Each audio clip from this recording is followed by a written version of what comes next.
Welcome to the Behavioral View.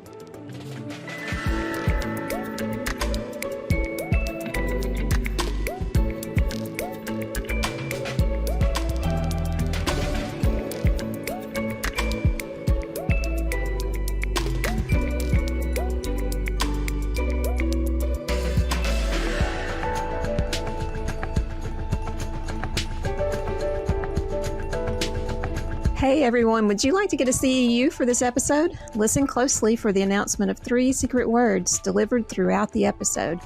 Take note of those words and we will tell you where to go to get your CEU when the show is over. Hello everyone and welcome to the very first live broadcast of the Behavioral View. And we're really excited because it seems like maybe we have a lot of new visitors who haven't seen the show before. So if you are new, just to let you know, we are a monthly webcast series and we focus on all topics related to behavior analysis. We have a recurring panel that I'm going to introduce here in just a few moments. And then we always have a guest. And so what we try to do is get to know that person a little bit and do a sort of a deep dive into their area of specialization. But since we are live, this is a little bit more of a different setup than we usually have. So we don't normally have slides on the screen, but we're going to go ahead and just share some information for those of you who may have some questions. So if we can move on to that housekeeping slide to help me remember everything I'm supposed to tell you guys. So we are recording, and at the end of the recording, we will send an email that will include that for you guys if you're registered.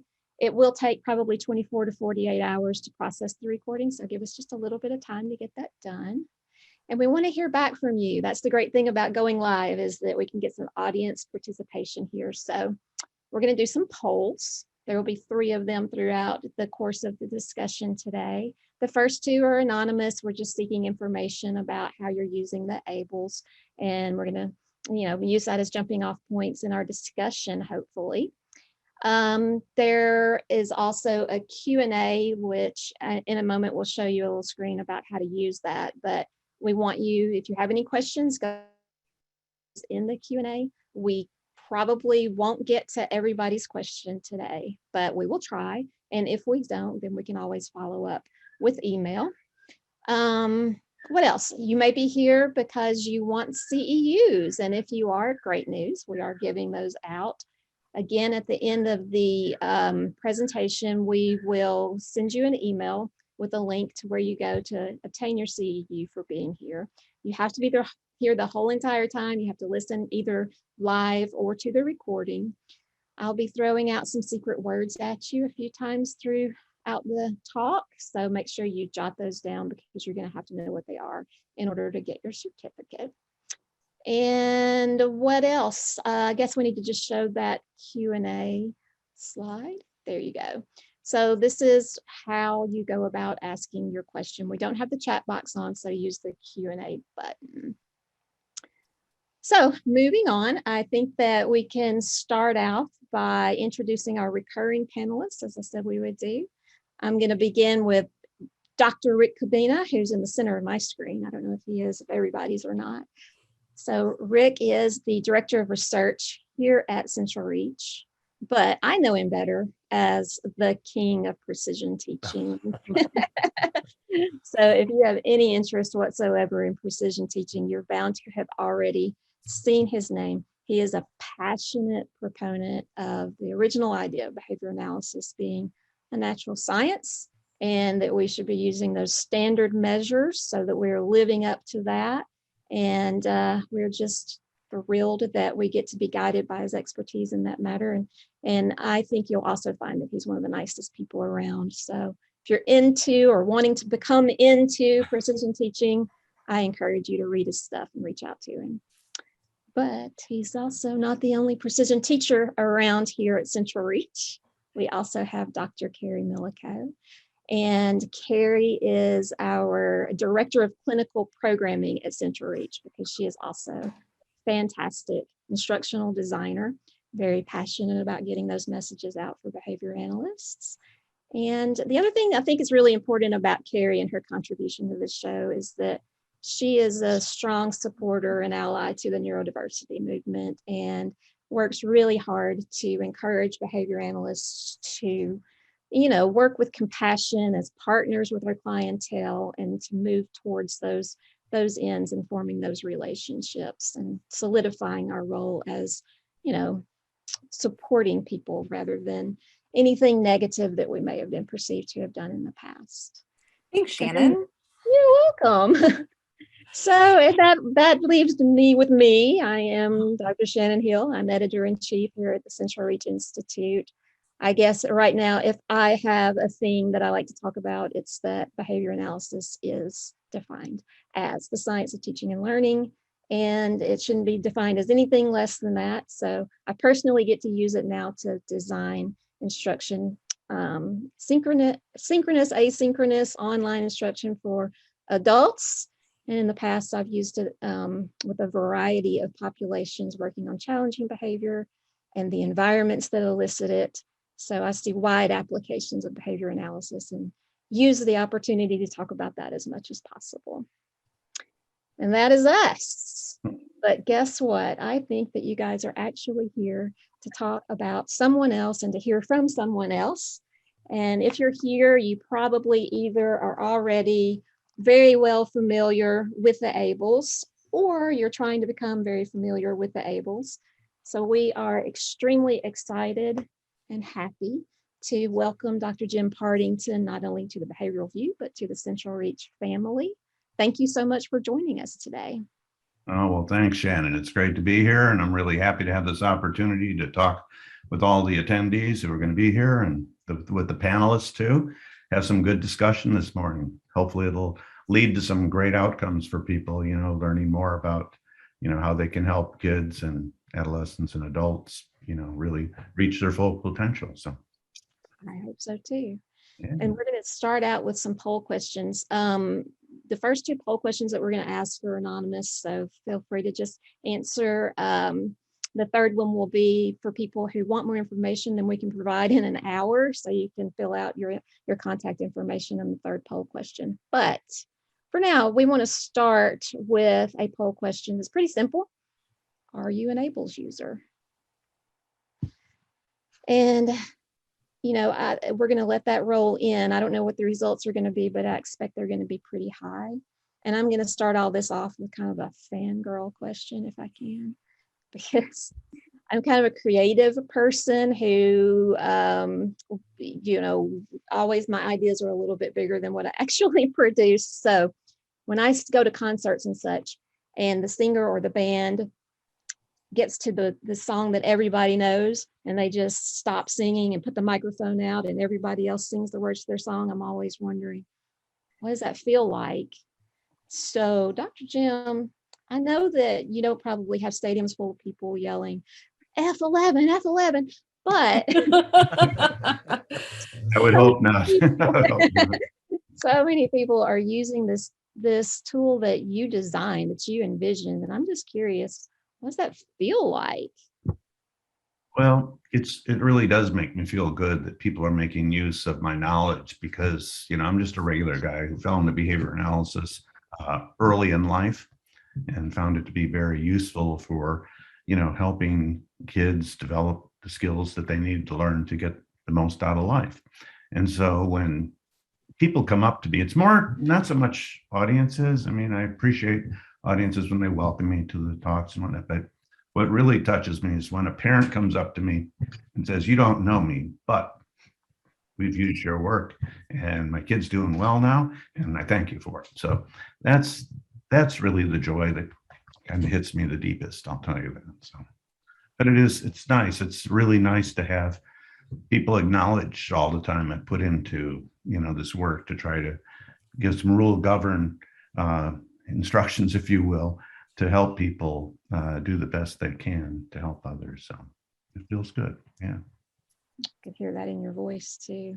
I don't know if you guys saw the poll results, but about 60% of our people who responded to the poll are currently using the ABLLS. Yeah. And it looks like another 20 used to be using it, and we'll take a look and see if they might reconsider as they go forward. But anyhow, that's good. Yeah. That's good. Okay, this poll keeps popping up. In my I window. know, I'm trying to learn how to control these things, so. All right. So where do we want to go from here, Shannon? Well, Carrie, I think that we usually try to start. Yeah, I think it's my turn to see if we have a from here is if there's a book or an article that members of the panel and Dr. Partington kind of use to go back with respect to like your own readings, or you use as a recommendation for other readings and stuff like that. So with that, Shannon, I'm going to have you go first and tell everyone, do you have an article or a book that you use often? Yeah, I do. In fact, I try to force it on everyone. So I'm a fan of the classic literature, and I really like the article by Montrose Wolf. And I wrote it down on my Post-it note because the name is so long. So social validity, the case for subjective measurement, or how behavior analysis is finding its heart. And I like the subtitle even better. And this was a 1978 article, and it was considered a huge departure into that kind of subject matter. And I still like to use it, even though I tend to say that there are probably some ways of doing that without resorting to subjective measurement as much. But I still like the heart of the article and the message that's behind it. And so I use it a lot. Fantastic. How about you, Dr. Partington? Do you have a book or article that you refer to yourself, or you refer to others on a frequent basis?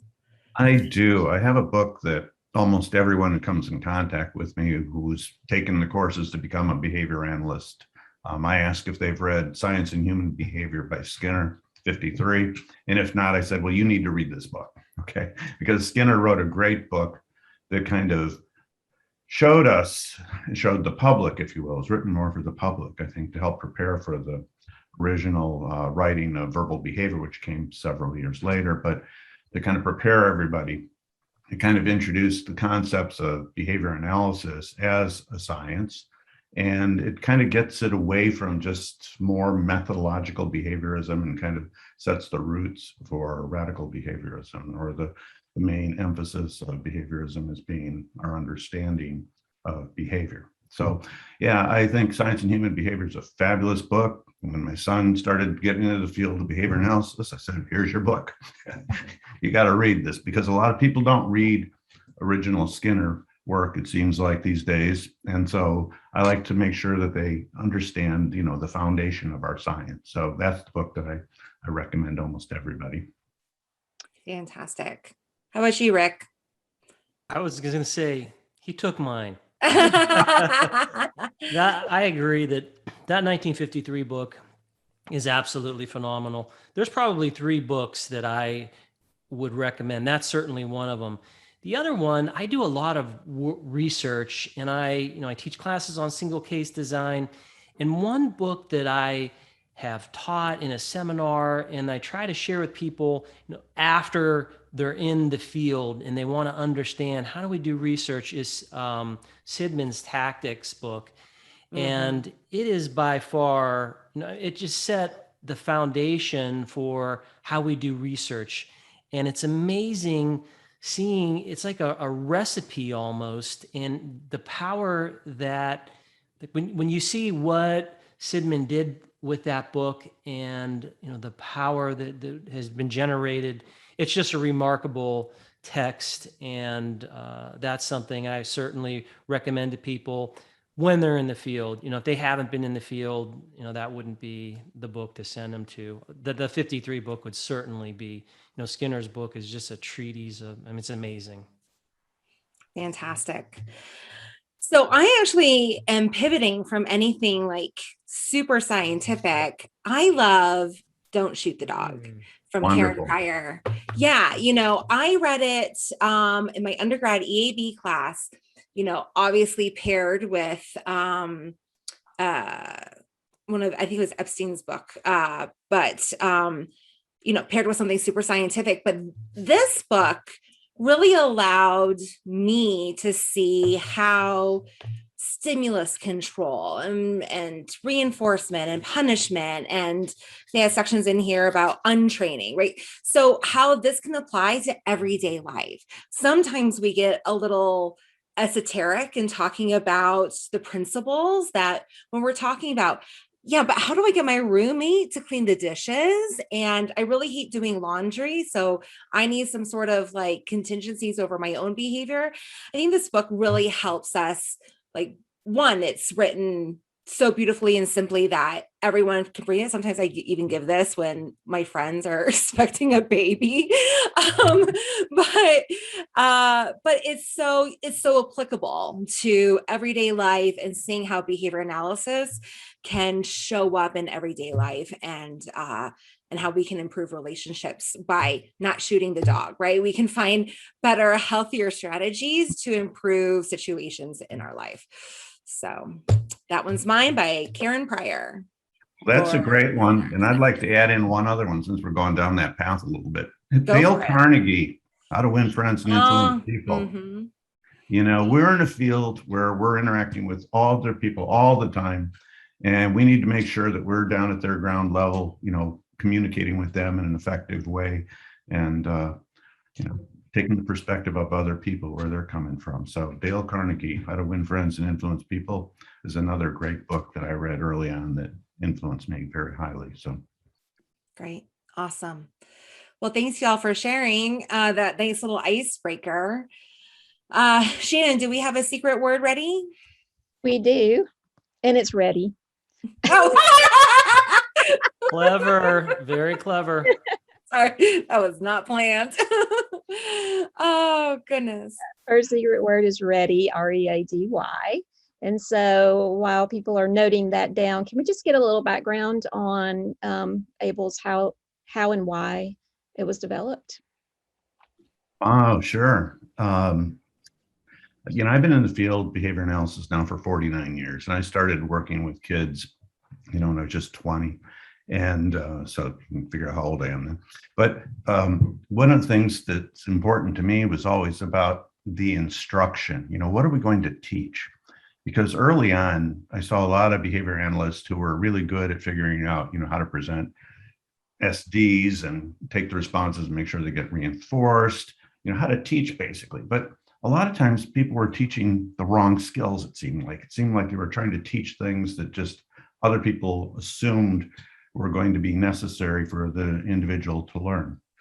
Well, in 1991, they started a school called STARS, Strategic Teaching and Reinforcement Systems, and we brought in a couple of kids and started working with them using verbal behavior methodology. And one of the things that I had to face was, okay, so now we see what the kids are doing and not doing, but we need to kind of have a curriculum, something to kind of walk us through that made sense as to, what are we going to teach now? What's the most important for them? And so I went to the local school districts, asked for their curriculum, and they gave me all kinds of runaround, but basically they didn't have any. They said, well, we've got a functional skills curriculum. Can I see it? No, okay, because it's all individualized. So what ended up happening was about that same time, my kids were under 5. And so what I was doing was watching my kids grow up. I've got 2 kids, a son and a daughter. And one of the things I was noticing was how fast they were acquiring skills and which skills they were acquiring very quickly. And I was readily able to look at the kids in my school versus my kids and see the distinct differences in terms of what skills my kids had and the other kids didn't have. And so what I started to do was I took a little dictaphone at the time, and I was recording every little skill that I saw that the kids in my school didn't have that my kids had. And I started just making lists of those. And then I started taking a look at it from the verbal behavior perspective. What are those expressive language type of skills that, typically developing kids develop very rapidly, and the kids that we were working with, with autism weren't developing. And so started breaking it up into the different verbal operants. Also took a look at visual performance skills, imitation skills, and self-help skills, academic skills, motor skills. Started putting together lists of skills that I wanted to make sure that we taught the children.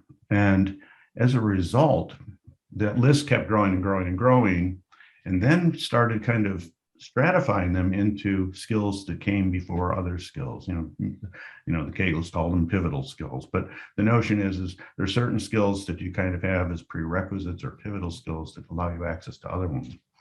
So the ABLLS kind of developed that way and started laying out the criteria. How can you measure not only do they have a skill, but what amount of the skill do they have? And that's where I played around with that for ages, many, many years with my staff. And we were able to actually, come up with a working model of the ABLLS. We used it internally for a while.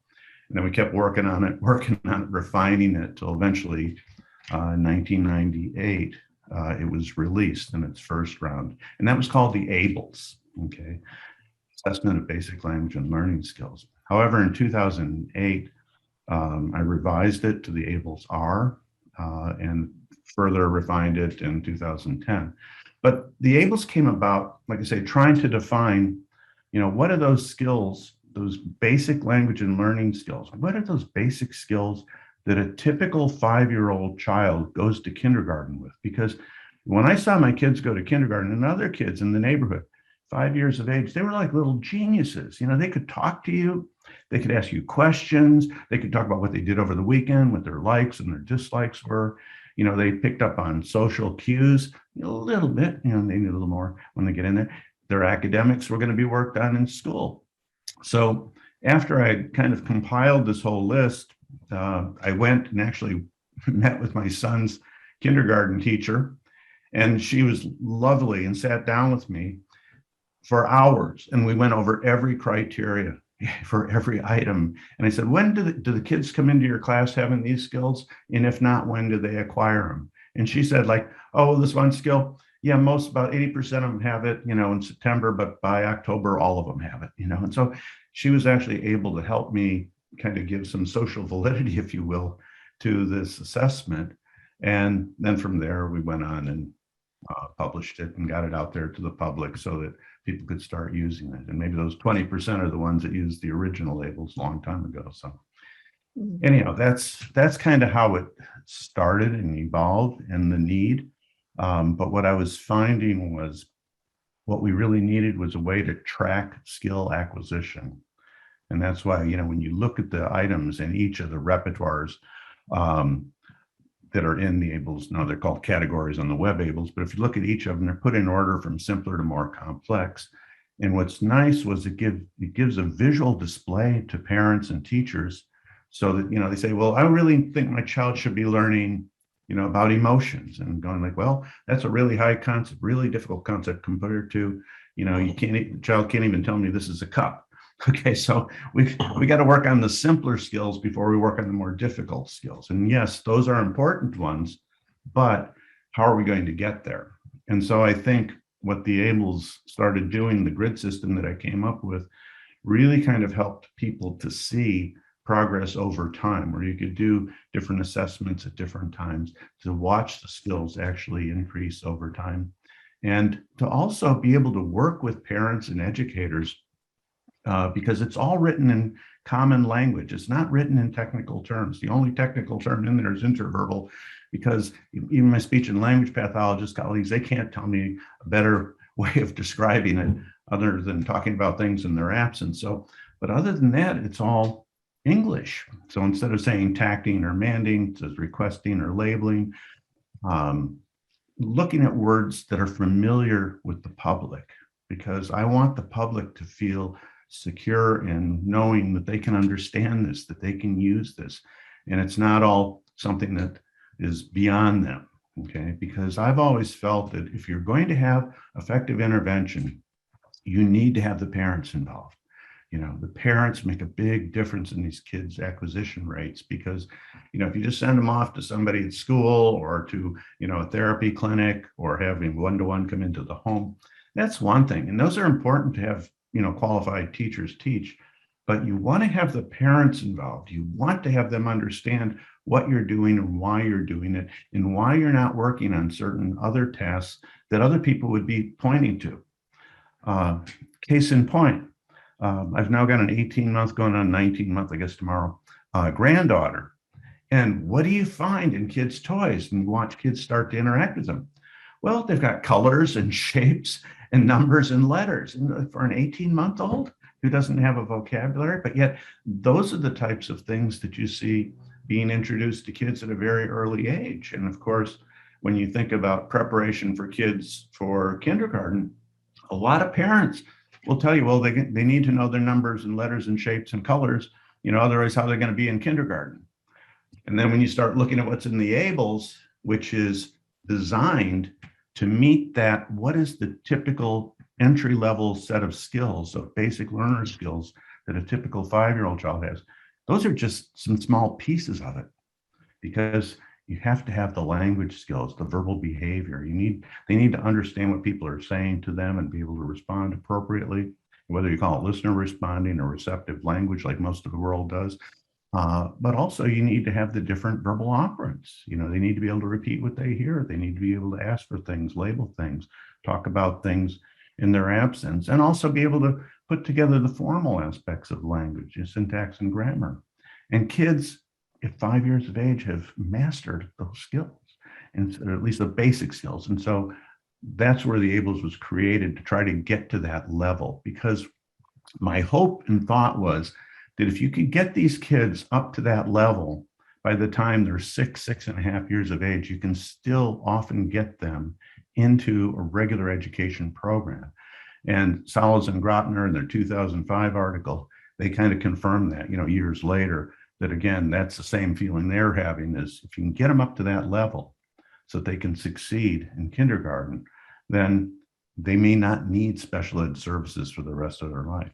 But even if you don't get them up to that level, the more of those skills they have, the more their development is going to be enhanced across their whole lifetime.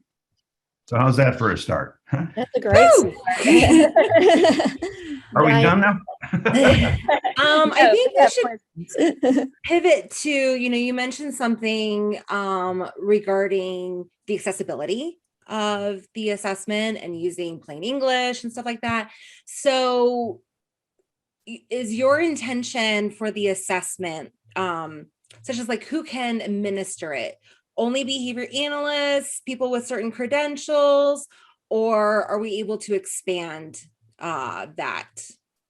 Okay, well, that's a great question, because I wrote it so it'd be accessible to parents. Okay, so if a parent can read this and they know their kid and they can understand what I put down in words for them to take a look at, I want them to be able to use it. In fact, some of the parents that I've had have had very, very little help from outside sources. They just read what was in there. They read some of my books that I've written about how to teach and how to program, and they've done very well. So no, you don't need to have a certain certificate or anything like that to do it. Of course, if you've had more practice with it, you're going to make better decisions probably in the programming end, if you've been well trained in terms of how things are sequenced in terms of skills being acquired.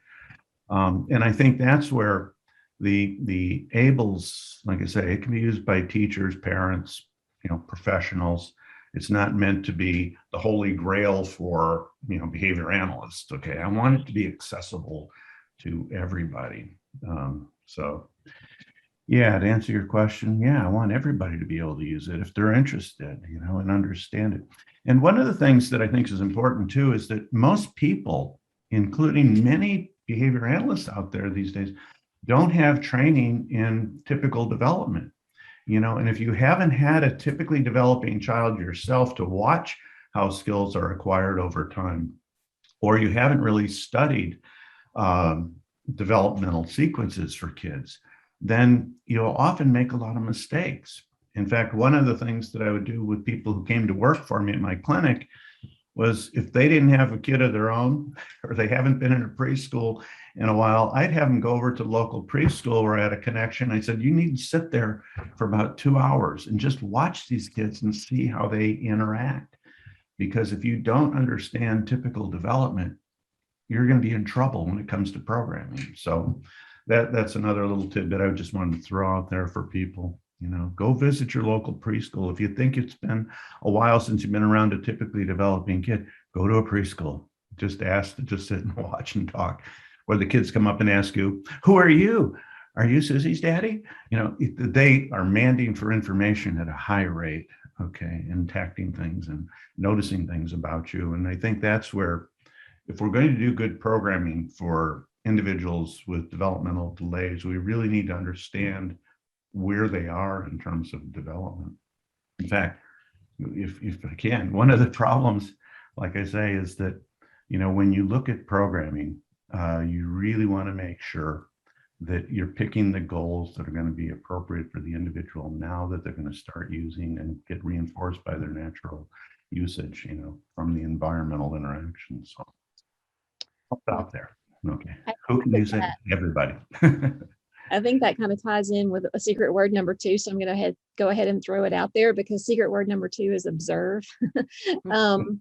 And I just want to kind of follow up with that a little bit, in that when you are talking about these kind of nuances to the administration and knowing what you need to know in order to make those assessments, we've got tons of questions coming into the Q&A that have to do with the specifics of how to administer it, related to how much time it takes, whether you're supposed to do every single question or not. If we see that if it's sequenced, can we stop? If they can't do the first 2, do they need to do the third? So can you speak a little bit about some time-saving tips and, you know, expedient ways of completing the assessment?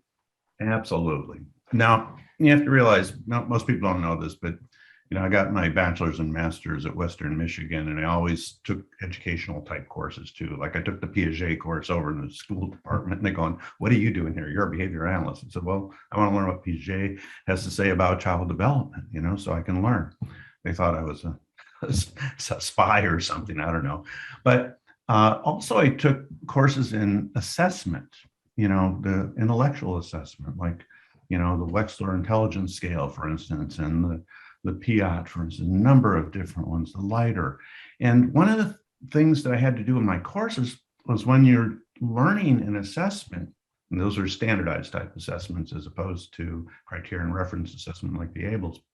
But one of the things you have to do is you got to study the manuals. You got to know the questions. You got to know what's in there. So when you go do the assessment, you can follow the procedures. Well, it's no different for a criterion-based assessment like the ABLLS-R, and that what you have to do is you need to know what's in the assessment. There's 544 skills in there, and you need to know what's in there. So before you start doing an assessment, you got to read it. You got to see what's in there, what's being looked at, you know, in the imitation skills, what's being looked at in receptive language skills and the labeling skills, so that when you are starting your assessment, you already know what you're looking for. Okay, you should know that right from the start. I've had too many people say, well, you just go ask questions. In fact, there was a YouTube thing I saw, my son sent it to me, and I laughed, because the guy was up there saying, he tells the parents it's going to take hours and hours because I got to ask you 544 questions. No, you don't need to do that. This is an assessment. This is not a test. Okay, it's a big difference. What you have to do, once you know what's in there, you look at the kid for a while. If you go watch the kid interacting with others, you know, for a half hour or so, you're going to see a lot of things that you absolutely know the kid can do and what the kid can't do. So you're already starting to get your answers just by your initial observation. Secondly, you're going to take the process of interviewing the parent. You're going to ask them some questions. Now, for instance, toileting. One of the things I'll do to parents to kind of get them interested in the ABLLS, because I want them to be using it too. It's not for me to hold back. I want them to be my partner in it. So I'll go to the toileting section because they're saying, well, this looks kind of complicated. I said, well, it's really not. Let me ask you a question. Is your child toilet trained? And they say, no. Okay. Has he ever peed in the toilet? No. Has he ever pooped in the toilet? No. Okay. We're done with the toileting section. Those are 10 questions. Okay. They're all zeros. We know that just from asking a couple of questions. You know, we don't have to ask each specific question to get every answer. Also, if you see a nonverbal child, for instance, you're going to know, okay, they can't control their vocal musculature. They're not talking using words. If they're not using sign language as an independent response to be able to name things and ask for things and talk about things in their absence, like the interverbals, then you know that most of those are going to be 0, if not all. Okay. And I think also the syntax and grammar section's all going to be 0s. So what you know about the child should help you be able to fill out most of the assessment in a very short period of time, if you know the assessment. And that's the key. You need to know what's in there, what you're looking for. So when you're watching the child, you're going to get most of that through your observations and interviewing with the parents. Okay. Now, are the parents always going to give you the right information? No. Okay. But you can do some reliability checking on that. Oh, you said they can do it. Can you show me how they do that? So again, you can involve them in the process. In fact, I highly recommend involving them in the process. I actually met a parent at a hotel where I was working on the ABLLS assessment. Mike Mueller and I were working on the ABLLS assessment upstairs in the hotel executive lounge, right? And this parent was in there with their kids, and one of the kids was on the autism spectrum. And at the end, before we left last night, I said, you don't know what we're doing, do you? He says, no, but you guys are up here working all the time. I said, well, have you ever heard of the ABLLS? Because he knew that they had a kid with autism. He says, oh yeah, my therapist uses it. I said, ooh, wrong answer. Because it's not the therapist that should be knowing all this. He said, you should be knowing this too, because you're the part of it. If you see skills that a child can develop, you should be a part of this too. So again, get the parents involved. If you're in a classroom, you can get the instructional assistants involved. One of the things that I often do, if I don't just give certain sections of the ABLLS to the parents to fill out for me in pencil, so that I can go in and make changes to it if they're using the written one, is I'll give them the appendices too.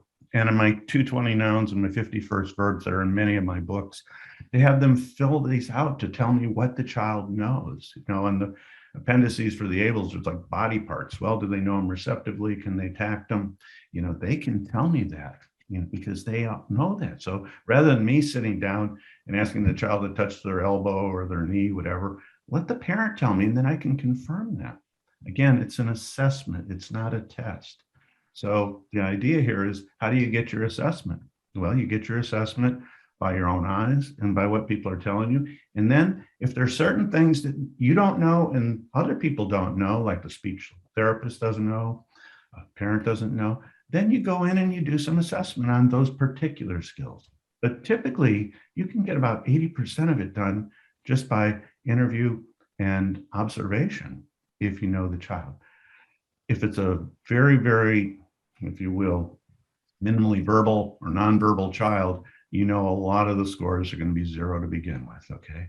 So you're going to hone in on those particular skills. Where it gets a little trickier is when you have a child that has a lot of skills, but a lot of splinter skills. In other words, they have some skills that they're really, really good at, and others that they kind of started getting, but they're not really consistent with. That's going to take you a little bit longer. I've walked into classrooms with teachers who had access to the Webables, and this killed me, because I walk in and the teacher says, I got so much work to do with these kids. I have the kids' IEP next Thursday, so Wednesday night I've got to do his IEP. And I said, well, have you gone into the Webables yet? And she said, no, I haven't had time for that. I said, have you looked at the ABLE? No. I said, well, I'll fill it out for you. It was a nonverbal child. I asked her a couple of questions. I interacted with the kid a little bit, and within an hour I had her all ABLLS figured out, and I already picked her IEP objectives and printed them out for her. She said, you just saved my Wednesday night. And I said, well, yeah, because you've got these resources that are available to you. You just need to learn how to use them. So anyhow. Well, let's go ahead and pick up the next poll then, which Okay. is, how much time is it taking you to do the ABLLS? Because, you just got a lot of tips there for how to bring that time down. So I'm hoping that everything that Dr. Jim just said will be helpful for you guys. And just a point of follow up, we had someone mention in the question. So if they are working with a learner, 3 hours a week is an extremely focused case, are they able to just take a section, a repertoire of the assessment that is relevant to the intervention and just do that? Well, that's a good question, Carrie. What I tell people is, why are you doing an assessment in the first place? You're trying to figure out where to start with your teaching. And so what I tell people is you should be able to, after just observing the child for a little while, doing a little bit of assessment, you should be able to start picking some IEP objectives that you can start working on today. Okay. So every child that I've ever come across in my clinic, within the first hour, I've already got some targets picked out and know we can actually start teaching those skills. Where it gets a little more difficult is when you're dealing with insurance companies who basically are trying to limit, the amount of time and that you spend and the money that they spend on having the assessment being done. And I think that's where the more you know the ABLLS assessment, the faster you will become in terms of getting it done. And the other part that I would point out is that, we've got the Webables, which is an extremely useful tool for you. And once you enter that information on it, you can easily generate an IEP or a program worksheet. You can call it what you want to call it, so that you're all set to go just by picking some reasonable targets for the moment. So it saves you a lot of time. And what most people don't know is there's also an analytics component in there where you can actually print out graphs, 3 different types of graphs that are available to you. You can have, a total items scale, or the total score scale, or the percentage scale, whichever type of data you like the best. It'll actually print those out. It'll actually compare the learner's performance to those of typically developing peers within a 3-month interval. So in other words, if you've got a 39-month-old child, you can choose the 39-month-old typical data if you want, and you can do a side-by-side comparison to show the discrepancies between what this child is doing at 39 months versus what typically developing children are doing at 39 months. And then you click a button to produce a report, and it'll actually put all of it into words for you. You've got a Word document that's totally editable, and you can go in and change it. It's got the graphs in it, kid's name, all the statistics that you need to be able to show the insurance company. You just got to sign it or make some notes at the bottom, to include more information. But it shouldn't take that long if you know the assessment and you like I say, observe the child and use other people to provide information for you. I'm getting a lot of questions about reassessment and matching assessment results to goals. But before I take the poll off the screen, maybe I can do it first try this time. What do you think of the data that's showing there? Is that about what you would expect? About the time to administer? To me, it would depend upon a lot of factors, like how complicated is the kid in terms of the skills that they have. And the other part is how well do you know the assessment, okay? And again, what I would find is that, if it's taking a long time, there's only a certain number of situations where you run into that. And I guess the main one is, do you really know what the child knows? Do you know the assessment well? Most kids, like I say, unless they've got a tremendous amount of splinter skills, it shouldn't take that long. But yeah, if you're looking at 7 to 12 hours, yeah, you're putting in a lot of time there. I can think of very few situations where that would be the case, except there are some complicated cases, where you've got a kid that has a lot of skills. So for instance, they know what the answers to some of the questions or the situations that you're posing to them, but they're not very compliant. So you have a difference between, do they know this skill or will they demonstrate this skill? And I think that's where, a lot of kids who are tricky, who take more time to kind of figure that out, because your first step is getting them to be motivated to participate with you, to go along with your attempts to get them to perform the skills that they already have. So yeah. I'm seeing some other questions here that are asking about kind of the relationship between ABLLS and AFLS, and at what point would you start recommending to start including some stuff from the AFLS, when to include that as an assessment, and if there are any other more complex, sophisticated assessments out there evaluating social skills or something like that that you would recommend? Okay, well, let's take the AFLS one, because that's a pretty straightforward one for me. Other social skills, yeah, I'm sure there's others out there. I'm probably not aware of them. When I did the revision of the ABLLS to the ABLLS-R. At that time, there was a man named Gutstein who was out there promoting basically social exchanges with individuals as being very, very important. And he was right. I mean, there's a lot that he had to offer there. Unfortunately, he was kind of comparing it against behavior analysis as opposed to marrying them together. So many of the items that were added to the ABLLS-R in the social skills section took into account many of the behaviors that he was actually observing and trying to develop. So I'll say that for the social piece. But for the ABLLS-R has 42 items in it in the self-help section. Because I always felt if you're going to do an assessment on a child, it's not just about verbal behavior, okay? There's a lot of basic language and learning skills, verbal behavior included, but you also have to take a look at academic skills because people are interested in that. Teachers, parents are interested, but also you have to take a look at their motor skills as well as their self-help skills. And so that's where the self-help section of the ABLLS has, 4 repertoires in there that we're looking at.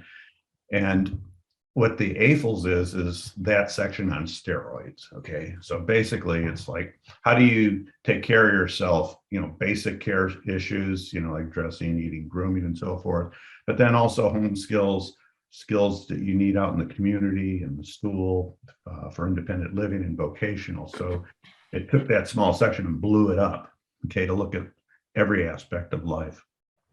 So I think in terms of the AFLS, you take a look at where this individual is. Now, we know, for instance, that many of the kids we work with are not going to make it up to the level of a typical 5-year-old kindergarten ready student, okay?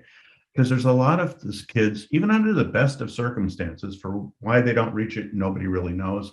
But even under the best of circumstances, with the hotshot trainers that you have that are, stellar performers, some kids are just not going to learn to demand for information. They're not going to learn to talk about what they did over the weekend at Grandma and Grandpa's house. It's just not going to happen. They're not going to develop some of the more advanced receptive language skills. So when you start looking at that, at some point, you got to take a look at when do I start shifting the focus from trying to develop these skills to making use of the skills that they have and teaching them more how to get along in the environment functionally. And so that's where I start watching the kids' progression on the ABLLS-R.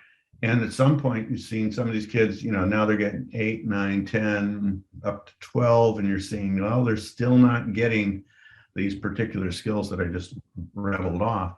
So maybe what we should do is not stop trying to teach those so much, but rather shift the emphasis over to more functional teaching. And when you do that, you don't give up necessarily on teaching the basic language and learning skills, because those are really critical. The basic language and learning skills allow an individual, if they can learn all those skills, they can learn from their everyday interactions with others. And that's really what we're trying to accomplish, because we don't have time to teach a kid every skill they need to learn. So if we can get them learning these basic language and learning skills, then we're going to see kind of an explosion, if you will, in skill acquisition based on their interactions. But if that's not happening, then we got to kind of go in and say, all right, we're beating our head against the wall, and certainly it's not much fun for the kids if they're not being successful time after time after time. So we need to make sure we keep them successful. So if we start focusing on some simple functional living skills, and at the same time, we start using whatever language skills they have while they're participating in those, and try to teach them some more advanced, perhaps imitation skills, more demanding skills. We can work on the basic language and learning skills, but put it as more of a minor emphasis while we're trying to teach the more functional skills. Because one of the things I found, a lot of parents, if you want to motivate a parent, here's a key. One of the things that a parent came into my office one day, and she was so happy to show me what her 14-year-old kid was doing now functionally. She said, he can do this and he can do that, and he's helping with the laundry and all this.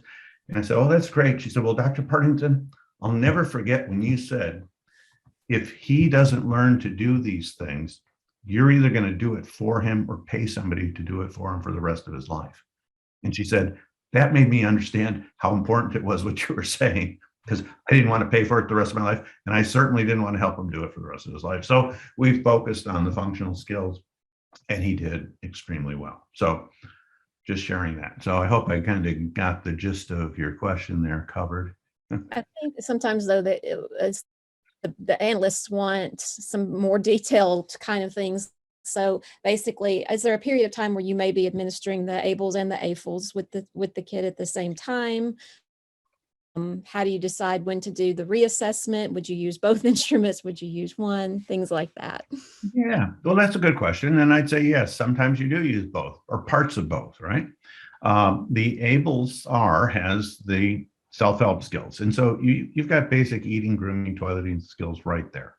And if they can't do those simple things that are in there, then you still need to work on that. But if they've kind of mastered those items, you know, they can dress themselves and they can toilet themselves and feed themselves and so forth, then you might want to take a look more at some of the more advanced skills that are listed, you know, in the AFLS assessment of functional living skills. So yeah, I do a lot of consulting with agencies. And some of the agencies, what they start to do is as the kids get a little bit older and the focus is changing a little bit from the ABLLS assessment. Either they've mastered it all and now we've got to do something else, or they are not going to master it all and we need to do something else. And then they start switching over to the AFLS. Now, what I also want to point out too is that some people say, well, you know, what about more advanced type of skills? And of course, that's where, if you look at regular education, they've got all kinds of advanced skills, you know, academic skills that could be worked on. So I'm not worried about the academic section so much, because if they're in an educational environment, that's going to naturally be picked up by the, you know, the educators when they go along. So I'm curious, as someone who does a lot of research, and you know, you're the creator of the system, what's your take on the research base, and where do you think it needs to move in the future? Wow. Well, thank you for asking that, Rick, because people may not know. I just threw it out there that I did the typical children research, which was published.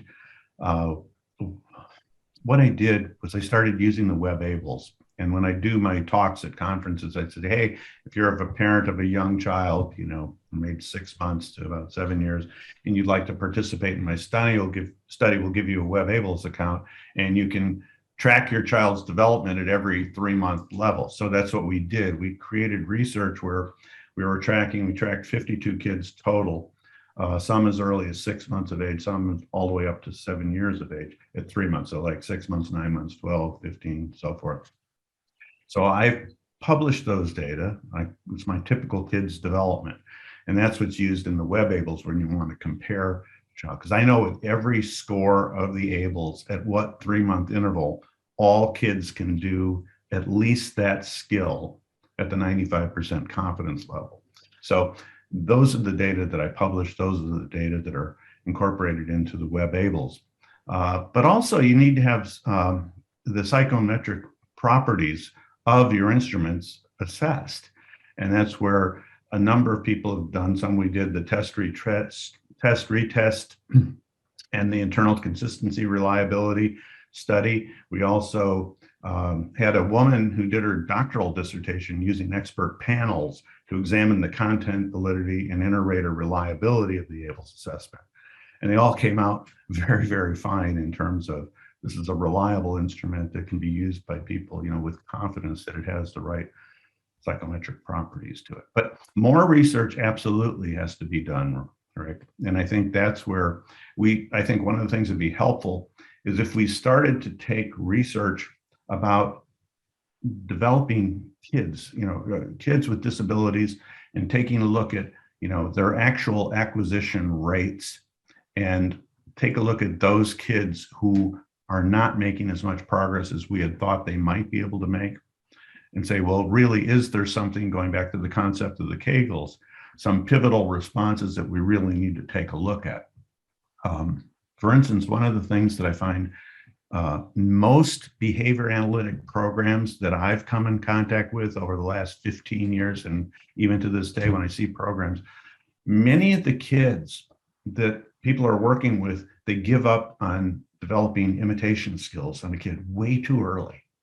And then they wonder, why isn't this kid making much progress? But when you stop to look at how the role of imitation affects all of us in our social interactions, in our learning new skills, we watch what other people do and how they do it, when they line up, when they don't line up, and so forth. We try to teach a lot of skills to kids with developmental disabilities and adolescents and adults, but we use imitative models for them, say, do it like this. But if they haven't really established a really solid imitation repertoire, I mean, really, really solid, like the items in the ABLLS-R, then many of the teaching methods that we're using just fail because they don't have the skills to acquire that. So I think that would be one area of research I would love to see somebody do some more work in. I've done some initial work in that. I've got some typically developing data that my son and I actually presented in an article about how easy it is for a typical 3-year-old to do exactly what you're doing, for just social reinforcement. So that would be one of the areas that I would be taking a look at. Well, I hope we have some students out there who are looking for those research projects to get involved.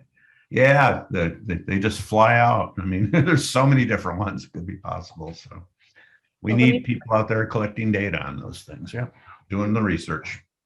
Well, we have our final CEU word is going to be swimming. So SWIMMING.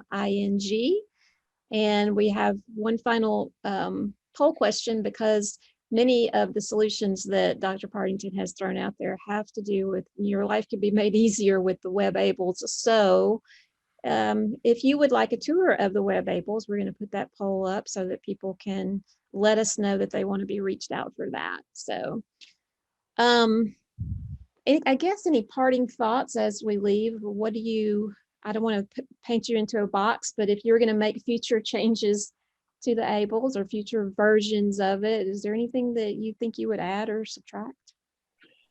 I don't know about subtracting. I might change a couple of criterias a little bit, like the number sequencing and echoic, how many numbers in a row can they say? That's probably not as critical as it seemed before. But in terms of adding some things, I think one of the things you see about typically developing children is that not only do they have these basic language and learning skills, but also they're very quick to pick up on inferences and able to predict what might happen.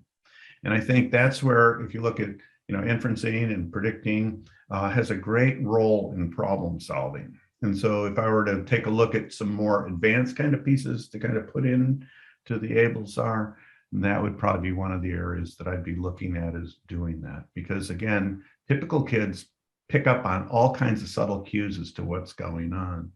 And I think that's where, like, one of the examples I saw was a great one. There's like a line drawing basically of a refrigerator and the cookie jar on top. And then there's a little girl with the chair and the father like this, behind the chair, and ask the kid, what do you think's going on here?